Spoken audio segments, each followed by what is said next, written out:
Hello and welcome to the Clinical Liver Diseases video series. CLD is an official digital learning publication of the AASLD.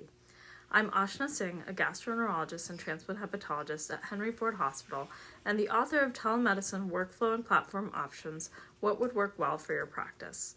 This review article is meant to serve as a basic guideline for how to help you set up or improve upon telemedicine use within your practice. With the sudden situation the world found itself in early 2019, providers and physicians had to adapt quickly, just as other businesses and service-oriented industries.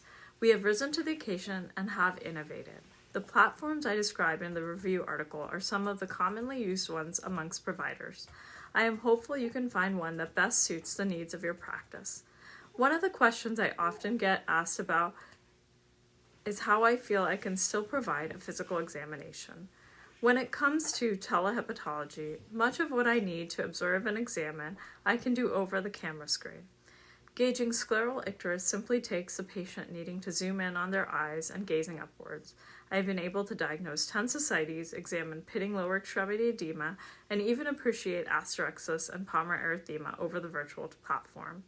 Then you add in remote care monitoring systems that I describe in the article, like Tito Care or Care Diagnosis, and you can have vitals and even more precise examination findings, such as blood pressure monitoring and heart and lung auscultation to boost the virtual visit.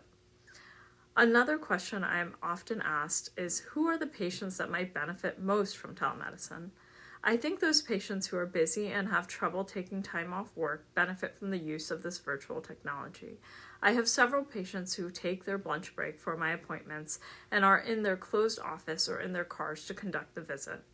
With the constraints of the pandemic, many now have difficulties securing enough sick leave or vacation time to utilize, either because they themselves have been sick for several days due to COVID or having to arrange last-minute childcare, or time off work with exposures and school shutdowns. And this has been a way for my patients to access me with less of an impact on their jobs and careers. Another great category of patients whom I feel benefit from this are post-liver transplant patients. Post-transplant patients are a subset of patients who are immunocompromised and until the recent advent of booster vaccinations have not been as protected even with the standard vaccination series from COVID. Flu season, which is around the corner, is another difficult time in years past for them. Limiting their exposure to waiting rooms and the hospital setting where most transplant clinics take place can be a real advantage of this technology.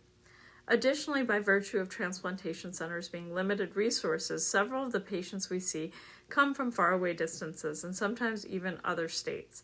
Telemedicine follow-ups can ease the financial and time burden of long-distance travel for these patients and others.